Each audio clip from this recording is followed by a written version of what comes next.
Welcome to Culinary Treasure Podcast, episode 107. I'm Steven Shomler, your host.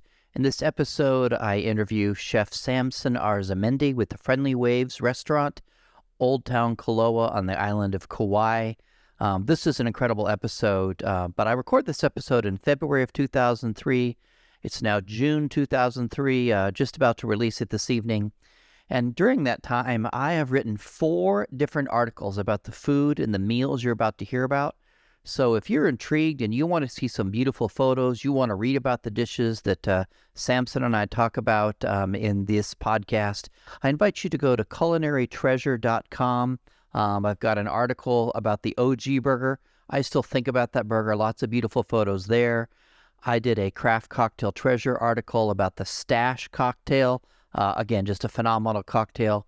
The pork belly poo-poo, it is so beautiful. I have an article about that. And then I have an article called One Magnificent Dish After Another, because I ate there twice, and I just had so many incredible dishes. So again, if you want to see photos, if you want to read some more articles about this, you're inspired by this podcast, I invite you to go to CulinaryTreasure.com. And yes, there is a similar website for the Culinary Treasure Podcast. That's CulinaryTreasurePodcast.com, where I have all of the episodes for each and every one of the podcasts. Anyways, I know you're going to enjoy this episode. It is absolutely phenomenal. Cheers, everyone.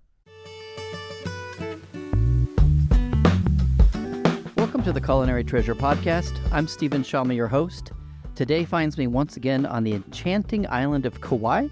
Now, this episode, I guess I better introduce the guest because he's freaking amazing. Samson Arzamendi, you are an executive chef extraordinaire. Your current endeavor is Friendly Waves. You've been open right now as we're recording, about 6 weeks here in Old Koloa Town? Just a little bit over that, about 8 weeks now, I think. 8 weeks, yeah. And so you're going to want to go to CulinaryTreasurePodcast.com and look at the pictures that are attached to this episode. I have an article for each podcast episode, because there's a gazillion pictures I've taken, and the food is ridiculous.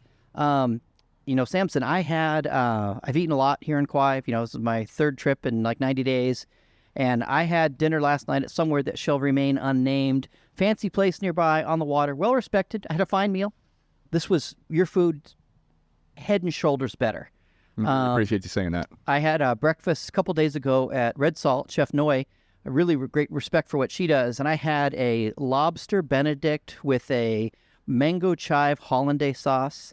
I had a pineapple pancake souffle pancake that was ridiculous. And I would match, hers was breakfast. Still got dinner on my trip there coming up. But I would match that incredible breakfast with your stuff on par. So if you're a foodie and you're listening to this, you need to get here for the food. Because it's ridiculous. It's fantastic. And I rarely wax eloquent at the beginning of my stupid podcast. Regular listeners know. It's like, this is incredible. Okay, so questions I ask all my guests. Where were you born? So I was originally born in Santa Barbara, but I didn't spend much time there. Most of my time was spent between Lodi and Merced in California. And where'd you go to high school? I went to high school in Merced. That's the reason I moved over there, go live with my father, and attended Merced High, and then went on from there. And what's the mascot there? It's the bear. Now, you've got a really fun, tell us briefly the story of your first professional cooking job. My first one, I probably shouldn't say when I started cooking, but really early on when I was in high school, started cooking, and just kind of came by chance. Was out to dinner with my dad and a couple of his friends, and somebody was offered a job to go work at the county fair by a friend of his who ran a burger stand there. And they said minimum wage was too low of a price to go work for it. And I raised my hand. I was like, I'll do it. And got hooked right then and there, working at the Rhino Burger at the Merced County Fair, and did 3 summers there and just fell in love with cooking. And from then on, never looked back and just really knew that's what I wanted to do with the rest of my life. And Rhino Burger, now Rhino, that was the gentleman's last name. So his actual last name is Ryan. So it's Mike Ryan, but his nickname was Rhino. And so that's where Rhino Burger came from. And he was the one that introduced me into the food world. Aside from my family, who everything in the world that we do, family get-togethers, all that, is all centered around food. So we're going to talk about your burgers, probably at length, maybe more than anyone wants to hear, except the people that really love good food. But one burger I didn't eat is the Rhino Burger, and you named it in honor of Mike, right? Yeah. And he's out of the food industry long time now, but he heard that you named a burger in his honor, and what did he say? Yeah, my dad sent him a picture of the menu and told him that the Rhino Burger was on the menu, and I had kind of briefly talked to him about it before to say that I wanted to do it, and I don't think he believed me, so as soon as he saw it, he just laughed, and he's like, I'm famous now. And so a really good way to kind of honor somebody that got me into the industry. So you chose to go to culinary school, and some professional chefs do and some don't. You chose, if I understand correctly, you went to Pasadena, down to the dangers of Southern California, the mean streets of Pasadena, because you guys wanted to check out Southern California. But why did you choose culinary school? Because you're already cooking professionally, you could get jobs, but why that extra step? Well, after working Rhino Burger, I went to go work at the fine dining Italian restaurant in Merced, D'Angelo's. Worked for a really great chef there. And just felt that from going from flipping burgers into a fine dining Italian restaurant, that the next step would be to get some formal training, kind of get a leg up on everybody else. And coming from a small town, that seemed like the next possible thing. And that was the next step, is head off to college and figure out my career. So now you've worked a lot of cool places, and I normally want to spend a lot of time on someone's story, because you have an amazing story, but I want to get to the food because it's ridiculous, and the cocktails. I can't even forget about the cocktails. But you spent about 10 years roughly with Ritz-Carlton. They have really good training programs. You got to work at a really cool places all over the country, and then you got to work at a really amazing restaurant. Tell me a little bit about your time at Jardiniere. Jardiniere is what really sparked everything. Ritz-Carlton was amazing, working with people from all over the world throughout 4 states. Learned a ton, but going to Jardiniere is what really honed who I am now, and kind of the passions for what I can do here. And so without that, I wouldn't be in the position that I'm in. So Jardiniere really locally focused. Unfortunately, it's no longer open, but I did get to spend a little over a year there working as a sous chef and learning everything from making charcuterie to fermentations, kimchis, learning how to make miso. Really just every way to preserve and can and do everything with products while they're in season, and working with local farmers, ranchers, fishermen was just the epitome of the restaurant, and doing it in a really nice fine dining atmosphere. Tons of work, really great people, some I'm still in contact with today, and just lifelong friends, but just wouldn't be where I am without Chef Tracy and Chef Audie. And Chef Audie was the chef you worked under. Chef Tracy Jardiniere, she's the exec chef, her place. But then tell me about Chef Audie. Chef Audie was a great guy. Really, tough boss, heart of gold, but, he was really strict on everybody, and he really wanted to uphold the standards. Really creative guy, had a knack for Korean and Asian food, and kind of, I think was the first one there to really start blending the classic French cuisine that was known as Jardiniere, and kind of adding in some of those other elements. And so he kind of took on a lot of what he learned there, working, I'm not sure how many years, 7-8 years, under a couple different chefs there. And what he was able to do there and teach me, something I'll never forget. So really grateful for that. Yeah, I was here yesterday, ate some of your food. We visited a little bit, ate a lot of your food, an obnoxious amount, a delightful amount. And almost everything, you made it here. You got a farmer here, it's local. And not only do you make your own miso, but you make your own, I just drew a blank. Kimchi? Yes, you make your own kimchi. Sorry, listeners, I'm tired. Probably not going to edit that one out. But you make your own kimchi. And did you learn to make kimchi at Jardiniere, or did that just set your gyros to learn how to do those kind of things? No, the first kimchi I ever made was under Chef Audie, and then I've made multiple interpretations from there. And we used to play a game at Kukui'ula, which is the first place that I worked at here on Kauai. We used to play a game with the farmers called Will It Kimchi.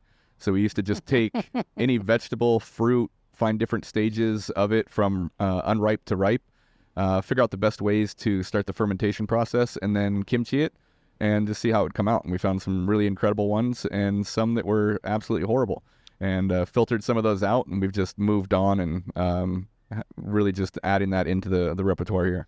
I did a podcast with Ruckus Donuts, Todd Bross, out in Maine, Mid-Coast Maine. And his favorite thing to do is to tell his wife to eat something amazing, particularly on the sweet side, and he'll say, I condone at that. So his favorite one was take blueberry lemonade, and he makes a blueberry lemonade donut that's amazing. So he can donut that. I can hear my voice saying, I can kimchi that. Yeah. I've made kimchi. It's hard, but it's fun.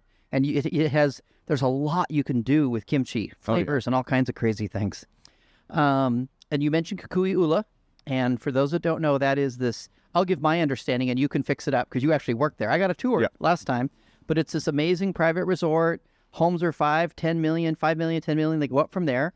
If you don't live there, you aren't getting in, but they have a private chef there. And then just down the road, they have the shops at Kukui Ula that normal civilians like me can go to. And there's a couple different restaurants, and there's a connection between those two places. If you live at the Kukui Ula, you can go to the shops. But you were there as their chef. Yeah, so I went there. I originally started as the sous chef, working with a really great chef. He's a great friend of mine as well, Ken, and he was right there along with me, supported me in the journey, and he and I got to work shoulder to shoulder for probably about 2 years, and we just kind of turned around the program over there. We got to explore the farm, get the farmers to grow anything and everything for us, and that's when we really just started having fun with everything, and went from taking all those lessons at Jardiniere and bringing them to Kauai and trying to figure out how to do the same thing, how to use everything on island, where we're on an island where 90% is imported. And there's such amazing products here that there's farms on the North Shore that grow things that you can't grow on the West Side, and same with the South Side. And so you've got all these incredible microclimates that are growing all these different things. And you go to a farmer's market and you watch what people are buying, and they're buying the same thing they would back home. So we really wanted to figure out a way, how can we showcase things, make them either comfortable or approachable, but do them in a really fun, fine dining way, and some casual ways, and just really spread the influence and get people to really love what Kauai is all about. And the fun thing is, for me, as enjoying your current place, Friendly Waves, is that all of that passion for local, passion for good quality ingredients, I can taste it on the plate. I mean, you do that same thought process, the same passion is right here where you're at now, which is pretty impressive. Yeah, and we wanted to bring that. So that was one of the main things that wanted to do with Friendly Waves, is bring this to a sports restaurant and focus everything around sports, but have it focused on the restaurant, focused on the ingredients, giving back down to the community so that we're pumping money back into people and helping them grow their farms, grow their ag business, be able to get out there and fish even more, and really just support the people that are doing incredible work here, and that, fortunately made it through COVID with their businesses. And some of them started up new businesses in COVID. And so we're helping them try to find and fuel their passion to get that up. Okay, now you said those words that I feel like I have to cover for the knuckleheaded foodies. Sports restaurant. Because I think it's easy to overlook this place when you drive by. Because if you just go, it's sports, then never mind. Because all our people are going to think of is, just some chicken wings, not the chicken wings you have on steroids. They're going to think of different kinds of food that just fried and not good. And then a bunch of bros sitting around in a dark room drinking beer and yelling for their football team. Whereas what you have, this space, it's upstairs. The views are incredible. I can look out toward the trees and the green. I can look out to Koloa Town. It feels great. I was here yesterday. There was a fight on. Boxing is not my biggest joy in life, but I was able to sit at my table. We had a conversation with other people. The fighting didn't hurt me, but as I looked around, some of the tables, it's as if the fight didn't exist. Other tables, they were there to watch the fight. So the sports don't get in the way.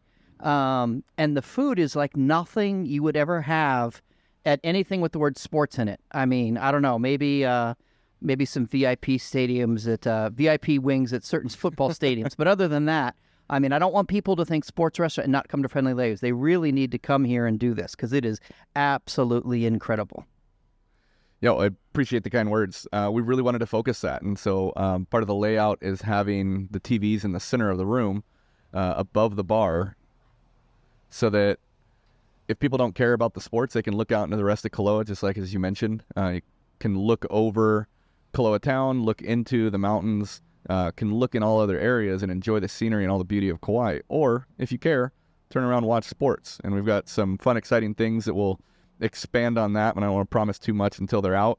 But some really fun things to get you to be able to listen to sports without disrupting the rest of the people, and still be able to listen to music and create the same atmosphere. Now all that being said, just so I'm very clear with people, there is a Adam Street Bar and Grill. I call it my local office. It's a dive bar, a divey dive bar right near my house. And sometimes I just need to journal.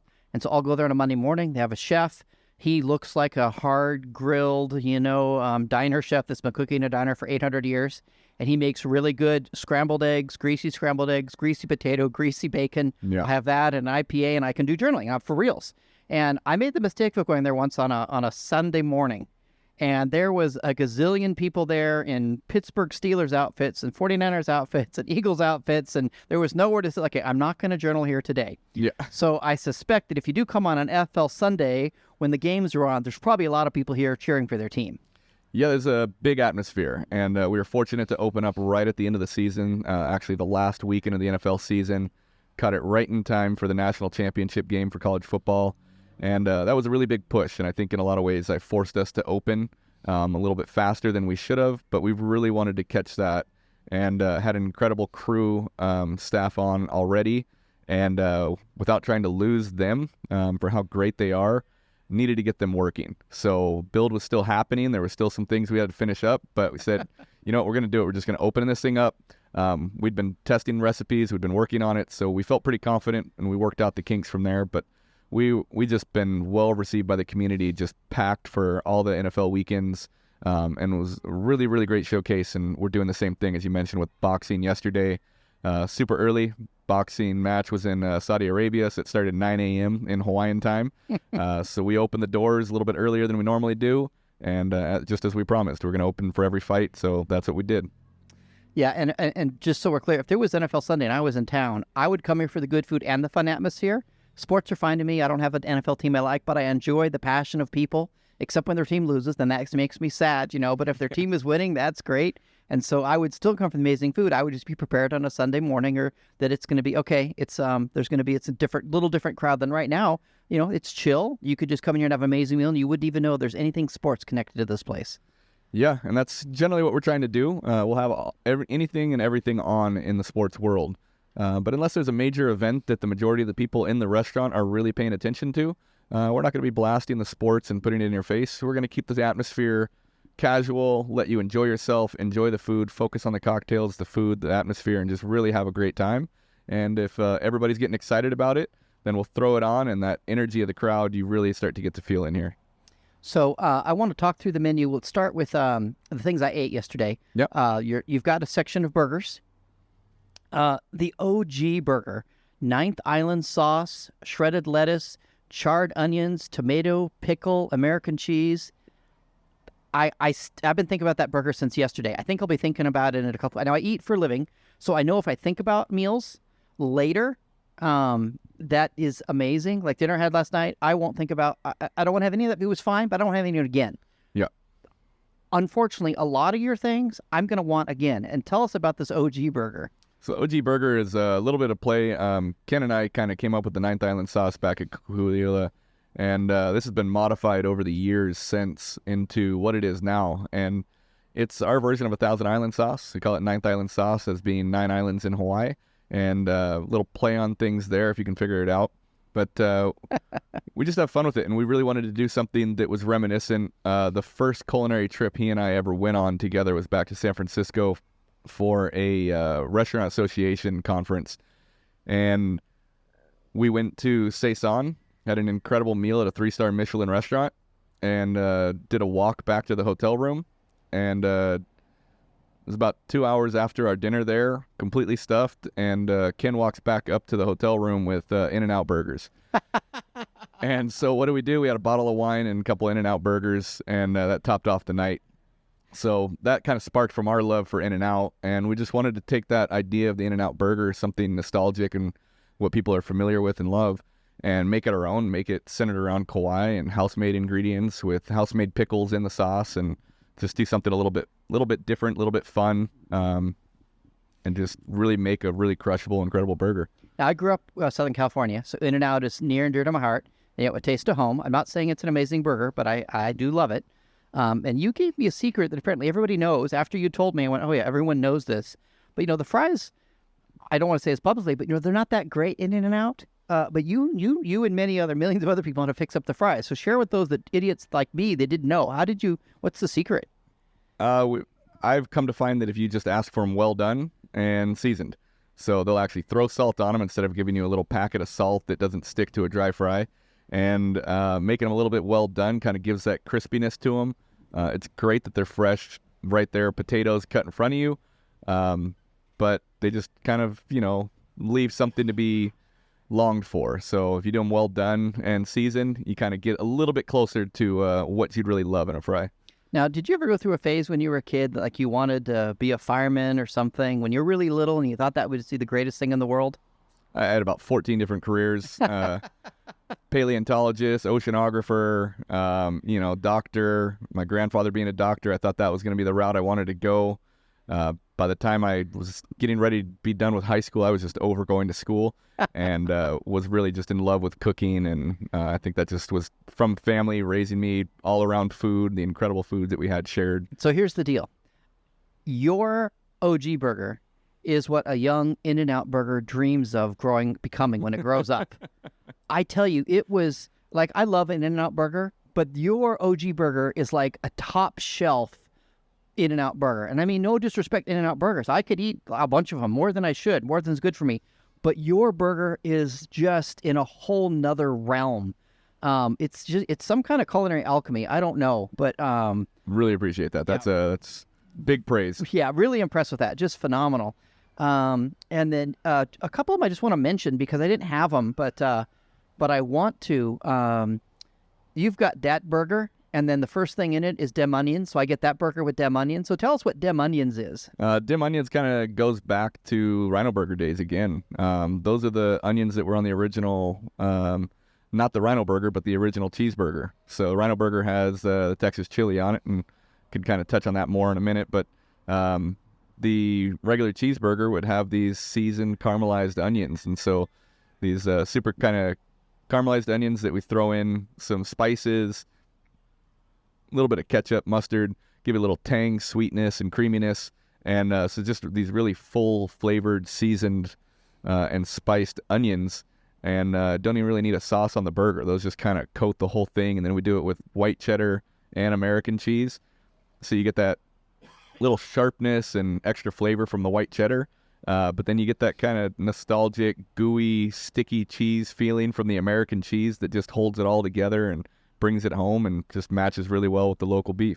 Yeah, I love me just a greasy burger off the grill with American cheese and a soft bun.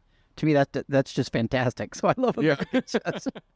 Okay, and then I wanted to eat all these burgers. You've got tell us about your Calbee burger. You told me about it yesterday, and I wanted it bad. I only could eat a couple of them. I have my limits. Yeah, it was unfortunate we couldn't just overfeed you and make you try everything. But the Calbee, everywhere in Hawaii, we saw that everybody kind of has their version of a teriyaki burger. And so instead of playing into that and doing doing something similar, approachable, familiar, but doing it a different style. So this is actually the family recipe of my other half, and her family recipe is for the smoked meat marinade. And so we take that smoked meat marinade, we're actually basting the burger as we cook it. So get a little bit of sweetness, a little savory, some of those umami, a little chili in there, and just coats the burger. And then we do it with house-made kimchi that we then toss with fresh cabbage and cilantro. So you get a little bit of that soft fermented kimchi, little crunchy fresh cabbage, and the bright flavors of the cilantro. And then nice tomato and a little bit of mayo just to kind of tie it all together. And a little extra squirt of the sauce right on top of it just to give you that extra flavor. And it's as simple as can be, but just really, really great flavors that all tie together. Now, your barbecue burger has, I thought at first there was like oregano, or I thought it was made with some seasoning I didn't know about. I discovered there's lots of cool things I have no idea about. I think I know everything, but actually I don't. And so I was like, well, what's this? I couldn't even say it. You said Papa Giorgio sauce? Papa Giorgio, yeah. And I thought, I was thinking like maybe it's something like a riff on oregano or something, but a herb I didn't know about. But tell us what Papa Giorgio really is. Yeah, so Papa Giorgio is my nickname for my father. It actually comes from the National Lampoon's Vegas Vacation. It's Nick Papa Giorgio is the guy's fake ID name. And I don't remember why exactly I started calling him that as Pops and then turned into Papa Giorgio. And so ever since I was young, been calling my dad. He's even in my phone as Papa Giorgio. So that's where it all came from. And it's his competition dipping sauce that he would do for competition barbecue in California. And won a few awards over there with it in Central Valley, and took me a really long time to get the recipe from him. Had to make the ribs with him quite a few times before we got it right, and then now whenever he comes to visit, I cook up a couple racks of ribs with him, and just kind of a tradition now, and it's one of the things we always love and ties us together and makes us remember each other. So that's my ode to my father on this one, is putting the barbecue burger, is doing it with his dipping sauce on the burger. So That's amazing. I love how many of your things have a story attached, and then a heartfelt story. The guy, nicknamed Rhino, he helped you, he got you started, and you care about him, and it's a Rhino burger, and the barbecue burger's got your dad's sauce on it, and I'm sure your dad must be as proud as punch of you. Yeah, he's it's been an amazing ride, and he's been extremely supportive, and he hasn't made it out here yet for us to be open, but planning on coming out pretty soon. But he's just floored and just can't wait to get out here and come taste everything and really see what it's all about. Now, this next burger, I was sorely tempted by it because I love me Loco Moco, and I've even had one at Cafe 100 on Hilo, one of two places where it allegedly started, the Loco Moco. The other places that set up business started eating there too.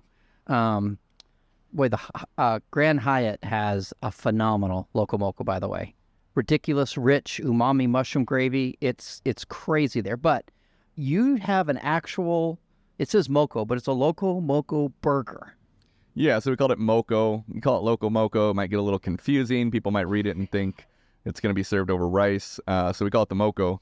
And it's everything that you love about a Loco Moco, but on a burger bun. And everything on there is made in-house except for the bun. And the gravy, we make it from the cows that we get from Alahia Cattle Company with Waylon Brune and his family. So we get a half cow a week, and we use the bones to make stock, turn that stock into gravy. The eggs are coming from Jeff Parbo in Waimea. And so Mama Jess Farmstead, she's actually the one raising chickens for us. And just talked to her this morning. She said looking like mid-April, we'll be able to have all local chickens on the menu. So utilizing that, and then we wanted to tie it all together. So we actually blended furikake into an aioli, so you still get that flavor, that little sesame, nori, and some of that umami flavor to go on top of it. And so you've got a fried egg, you've got gravy smothering this burger, all local beef, and just really ties it together. And it's just a really fun, messy, I mean, if you can pick that up and eat it with your hands, I commend you. That's really just a fork and knife with the gooey egg pouring everywhere. Just, you're going to take a nap after that one. I ate the OG, and I also ate the Upland. Now, the Upland is one of those cool burgers where you are able to, you're able to make it with a beef patty, or you gave me one of your vegan patties. Yeah, so we did the vegan patty today to give you a little sample of what we can do here. And in fact, every burger you can do with the vegan patty. You can customize anything across the board. We've got 40 different sauces. You can mix and match, build a burger up. You can take one component from another. So we're really trained and started from the ground up to make it so it wasn't complicated. Servers should never have to come back and say, can we do this? It's just built into everything, that if you want it done a certain way, this is what we're here for, is to custom make it and make it the way you want it. So with the Upland burger, this one was actually geared around eland from Niihau.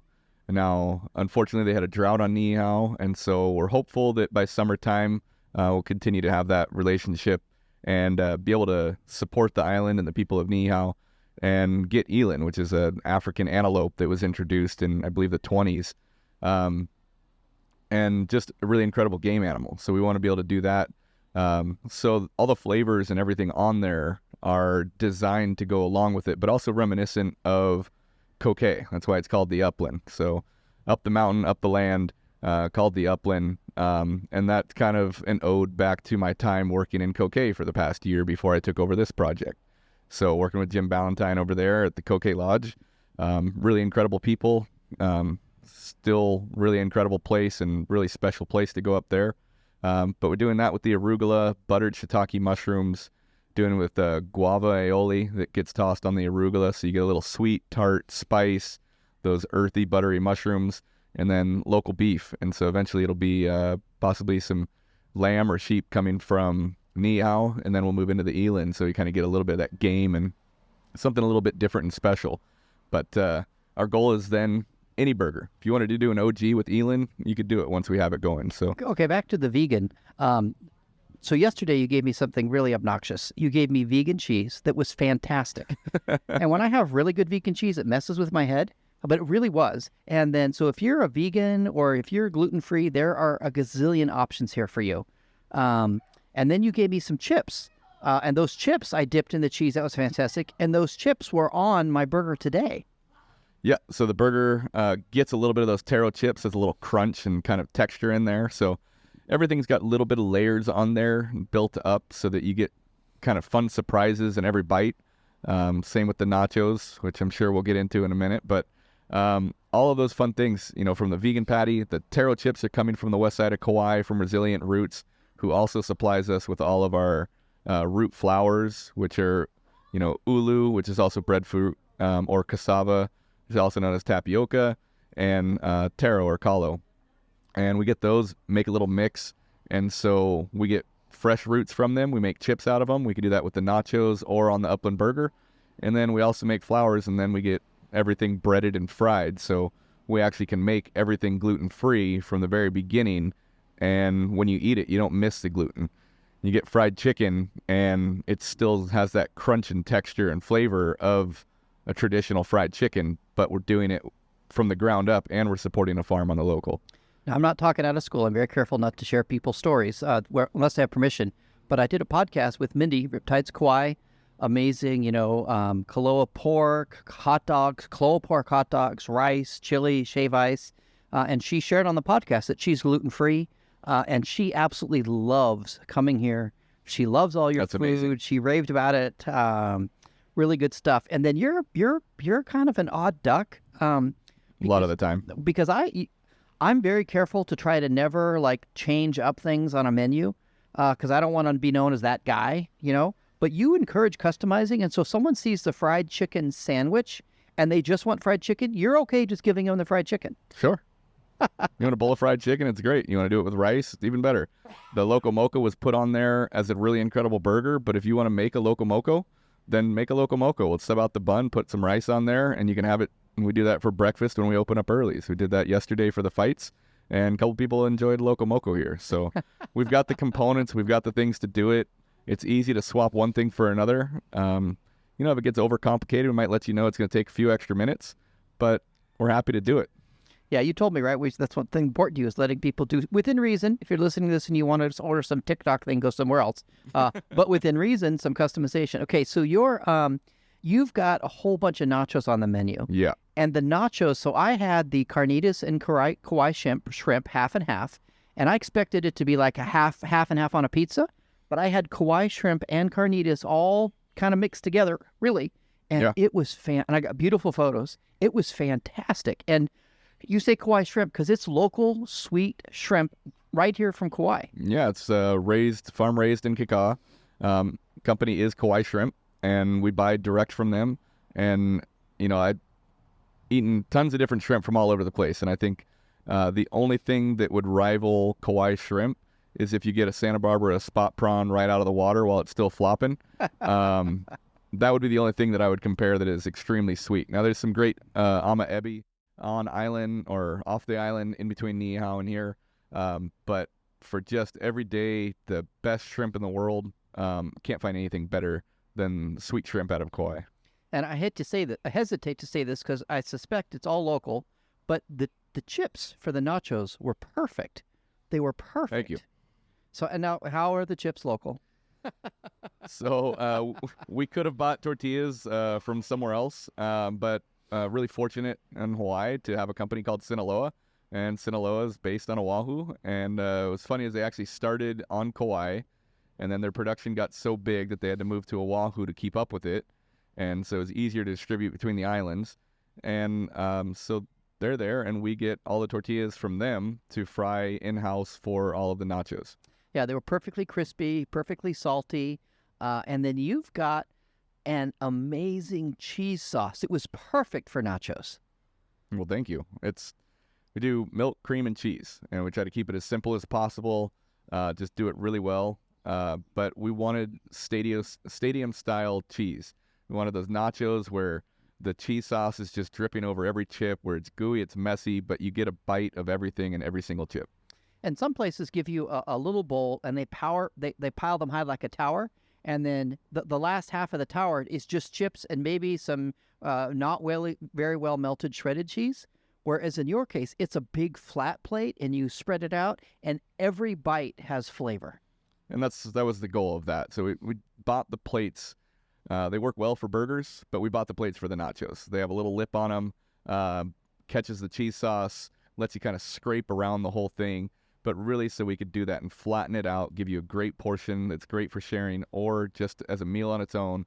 But you could get something in every single bite, because just like you said, the worst thing to do is get halfway through your nachos and feel like you just have a bowl of chips left over. Now, are you hiring for chefs? Can someone stage here as a chef? Is that even a possibility? Yeah, staging I think is a little out of the way. But you come by, we do trials, pay you for the day, we'll feed you, we'll take care of you, see how everything works, if you like the place, if you don't like the place, if you fit in with everybody. And that's kind of the way of mixing it with a stage and an interview and doing it in a way where we're still taking care of people, but looking for really great people that are going to keep coming with us. Because where that came to mind yesterday is that you take the shrimp, and it's got some special seasoning, some special sauce, and then that flavored shrimp goes on the nachos. You took the carnitas, some sauce, some flavorings, they're cooked just right, and then that flavored, amazing carnitas goes on the nachos, and it's like you have subtle layers of incredible, powerful flavors.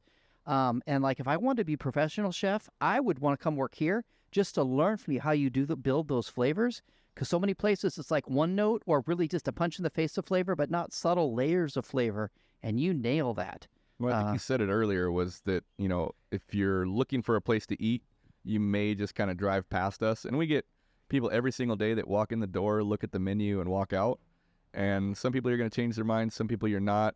And we can't turn around everybody, but, usually try to talk to people and find out what they're looking for. And, in terms of working here, we're doing a lot of fun things that a lot of other places are not doing, and it's not a knock on anybody else. But the team here, the chefs that I have in place and people that have been working with me, they really bust their asses to do it from the ground up.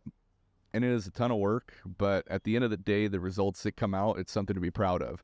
And that's really what the end result is, and that's what really makes it all worth it, is that, you can put in the extra hours and then watching everybody's reaction to it and hearing somebody like you describe that they actually notice that there's a million different layers. Yeah, it's nachos, but it's not just an everyday nacho. We put a lot of thought into every component. No, it was the carnitas, and like I couldn't quite. I was tired. I couldn't quite tell what I was tasting. Was it star anise? Was it five spice?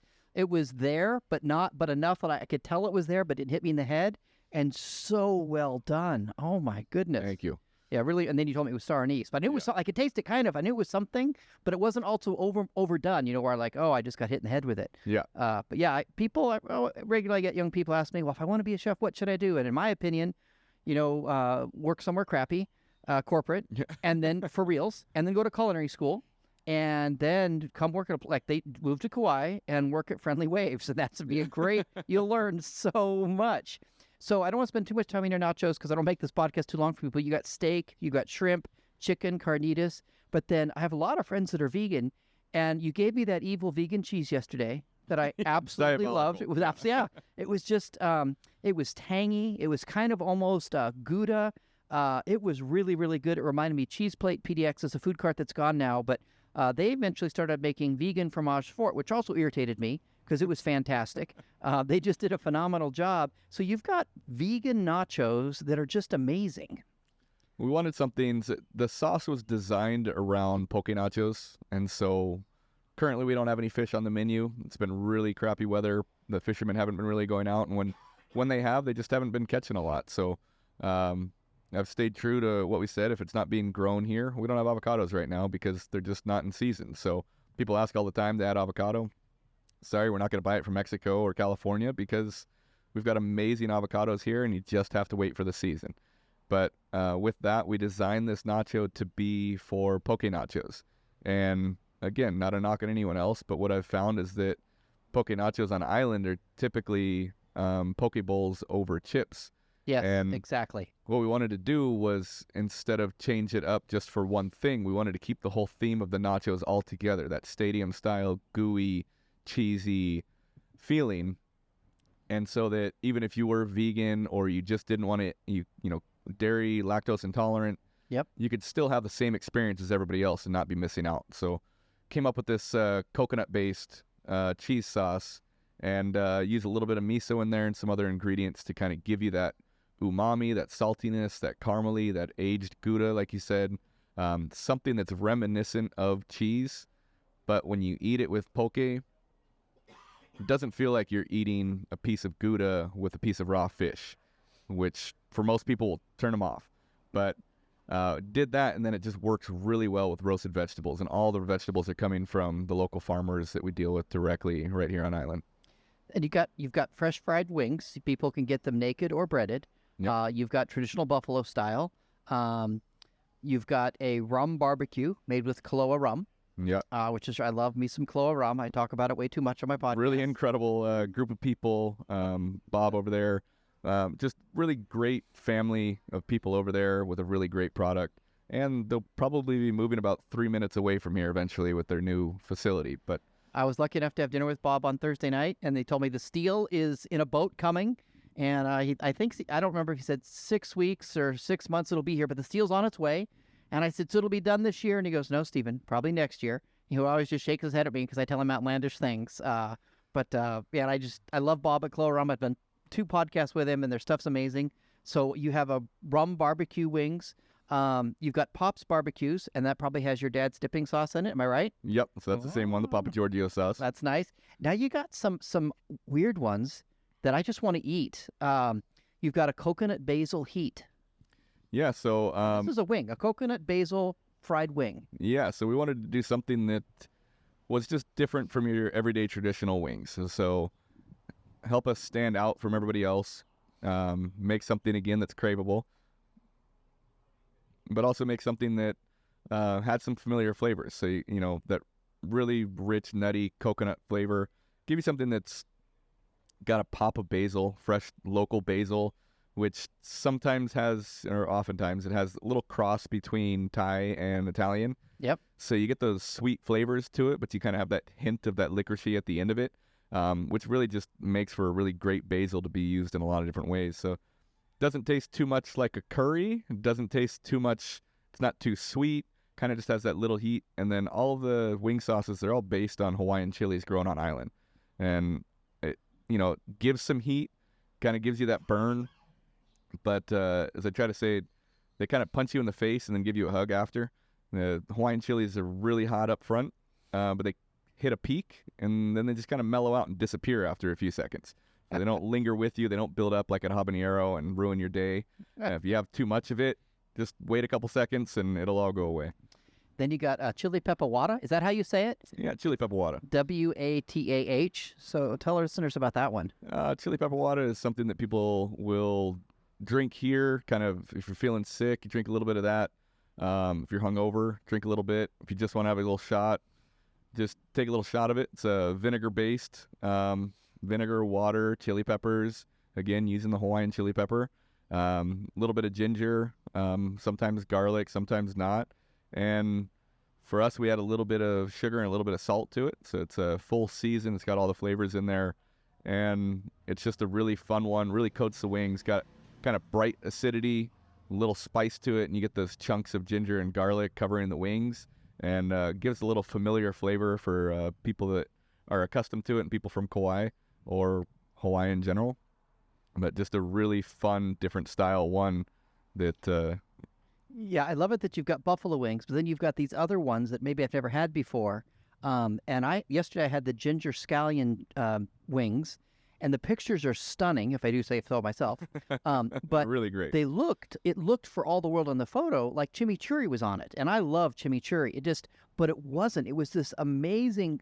I'm not even going to try and describe it. I just think I want to tell people to go eat it. But you tell us about this ginger scallion because I thought it was fantastic. Well, this is one that, good friend of mine. I worked with him for a couple different times and actually met him through Kanek Kukuyula. And interestingly enough, found out that his wife grew up about 5 minutes away from where I grew up.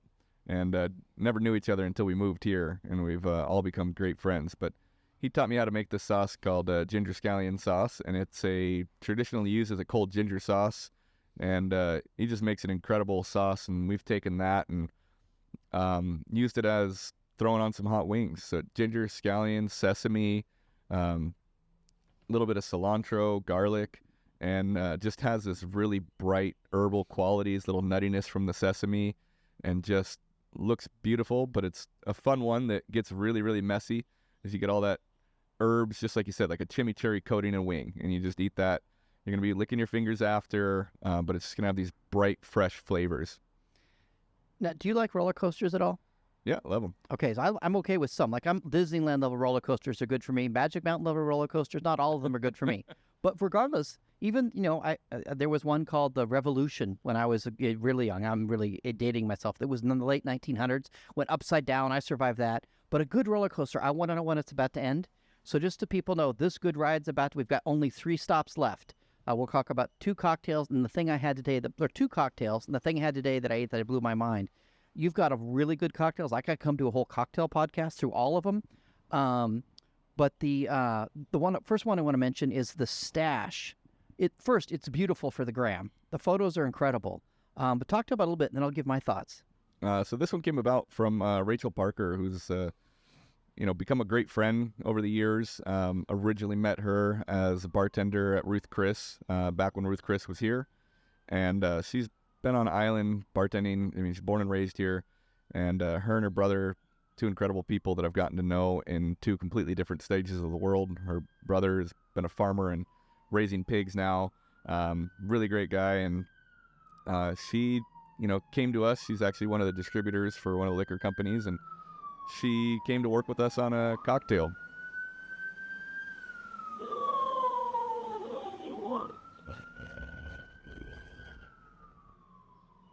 And so she came to us with this cocktail, kind of worked it out with her, kind of tasted and tested and went back and forth. And this thing went through about 5 different names before we settled on something. And again, my other half, Jennifer, she came up with this crazy idea of getting a leather stamp and making a garnish out of a leather stamp. And that's where the name came from. So we came up with the Stash for this really incredible cocktail that was nice, balanced, little bitterness, little sweetness. Got forged gin in it, so some nice London dry gin, kind of like a sophisticated beefeater gin with some Rosa Regal, so some sweet sparkling wine from Banffy, and then got a little bit of Amaro Lucano, so a little bitter liqueur in there, and it all just really comes together and blends really well, and then it's got this beautiful garnish of an orange zest mustache that we put right on the side. So as you drink it, you get to give yourself a mustache and get to laugh and take pictures, but we do a little bit of the spritz of the zest in the cocktail. So it all ties together. It's not just there for fun and games, but it's really fun to look at too. No, it works great. And, when you have a gin and tonic, if you give someone that's never had it tonic water, they kind of make a face. And if you give someone gin that's never had gin, they kind of make a face. But when you combine gin and tonic, something magical happens, and it's even for someone that doesn't like it, you can enjoy it. It's just like a whole different deal. And when you mix this cocktail together, to me, it's Amaro forward. But if someone knows Amaro, you don't have any of the bitterness. Like if you love Amaro, just know this is like easy Amaro forward. The gin is there. It gives some herbals, some botanicals, a little bit there in the background of the gin. I don't know what the rosé brings, except it just looks beautiful. But I know that it all works, and I would have never thought to combine those things. But it's a fantastic cocktail. Yeah, and it's been a really fun ride between Jennifer and Rachel of learning how to bartend and how to come up with drinks. I've never bartended a day in my life before I took over this job. So I've been doing it for about 2 months now, and still have a lot to learn. I can tell you that I know all of our cocktails. You ask me to make anything outside that realm, I'm going to be looking it up. But we've gotten some incredible bartenders that can do the rest. But, they've been incredible in getting me to this point and teaching me and consulting. Now, Jennifer Bryant, for those who know, she is like a top shelf, no pun intended, bartender. She was Kauai's Bartender of the Year. She's won that award, which is a prestigious award. So you got lucky. You must be good in sales. Yeah. Must be doing something right. I got really lucky with that one. Yeah. And I just want to mention, I don't want to go too much, but you do have a Mai Tai, and I love that it has Koloa. We do. I was at somewhere the other day, and I just could not have I can't have that rum. I just can't. I'll just not have the drink, the Mai Tai. And thank the good Lord they had Koloa, so I was able to have it. Yours has got gold rum and dark rum. Some people use the spice in the dark rum. A lot of Mai Tais on this island. A lot of Mai Tais claim to be amazing. I've had a lot of bad Mai Tais on this island. If it's with Koloa, I know it's going to be good. Yeah, and another one, Jennifer came up with this one, and really incredible. What really makes it is that the juices in it are all from farmers right here on the island. So we'll continue to do that. We'll continue to keep using it, and that's what's going to separate it and make it so that it's more of a spirit forward, the classic style cocktail version, and not so much of a sweetened blend of 30 different juices. This one, I was never a huge fan of Mai Tais, but she came with this one, and it's been our number 2 seller. And the only reason it's not the number 1 is because everybody in the world will drink a margarita anywhere and everywhere that they go. And we've got a really incredible one. Okay, and then I had your, this blew my mind. And it had something I'd never seen, tasted, heard of before. Small Island Sour. To me, it's kind of like 2 drinks in one. I get the top drink, which is like this amazing sweet dessert thing. And I've learned, I had one yesterday. I have one today. I'm literally drinking it during the podcast. And so I sip the top half, it's not half, but the top of it. It's about an inch thick of amazement we'll get into in a second, just to enjoy that as one cocktail. And then I have the second cocktail. But the top part, it's Luxardo cherry foam. Now, I love a good old-fashioned, and a Luxardo cherry in an old-fashioned. Oh, to me, that's fantastic. This cherry foam, I can't even explain it. And I'd never heard of it before. I'd like one on pancakes. Yeah.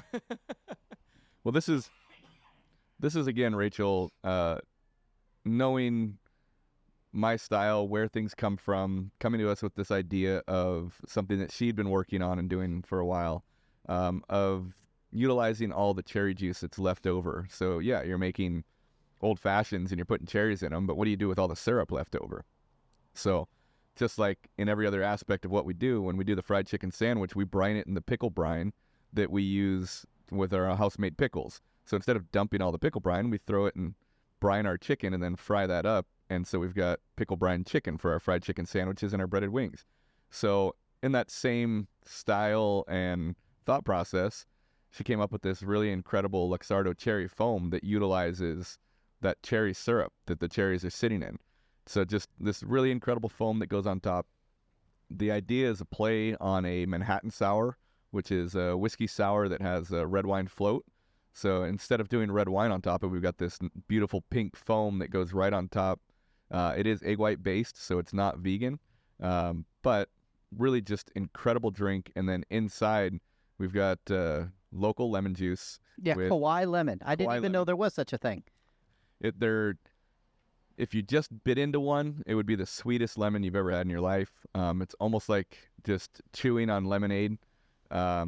Just incredible. Some people don't like them for that reason because they're not tart enough.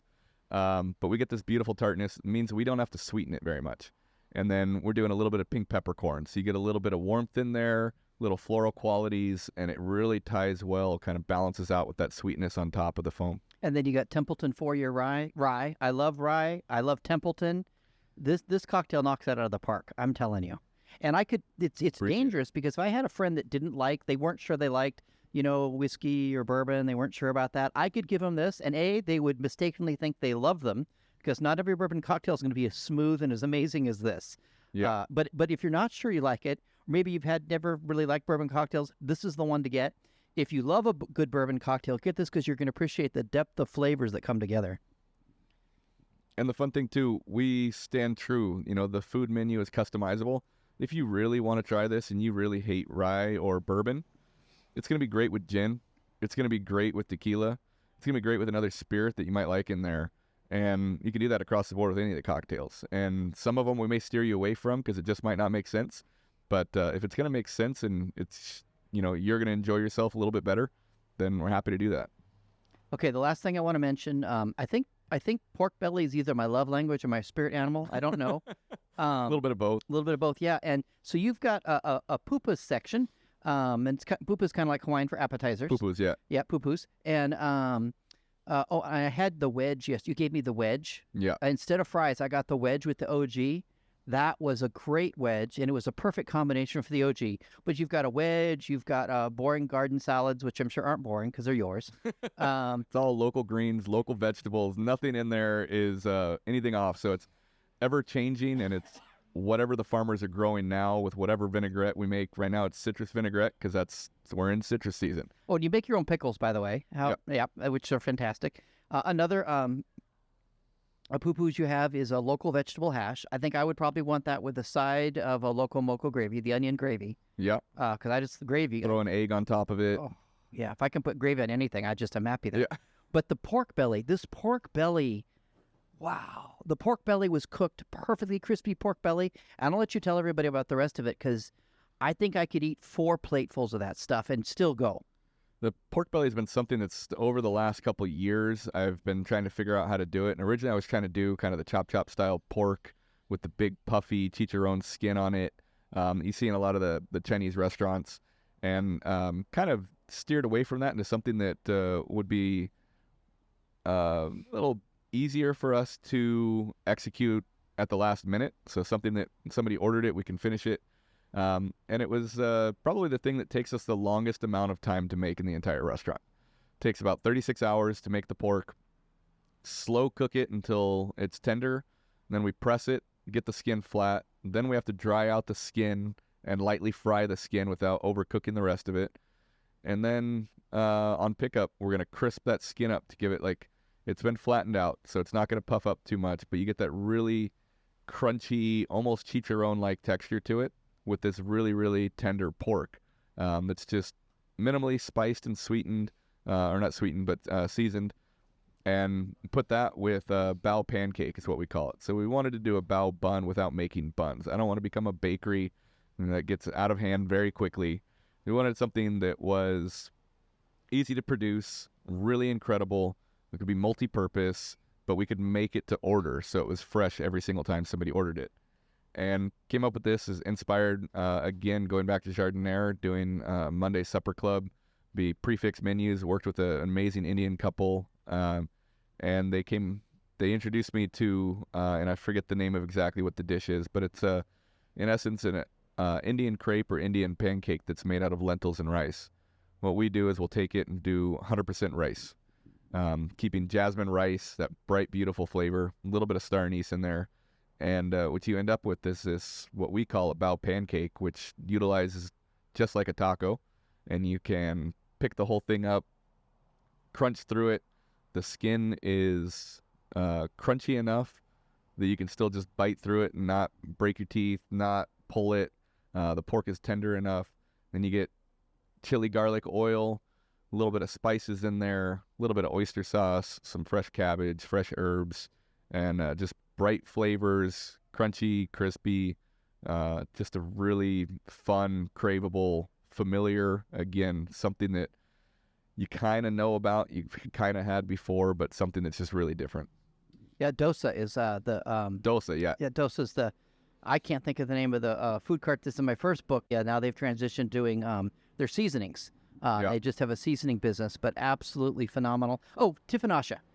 Tifanasha means, I think it means little gift, but they do some amazing seasonings, and they made these beautiful dosas. They're just incredible. And I liked that bao pancake so much, I could just eat that by itself, and then people can get that as a gluten-free bun option.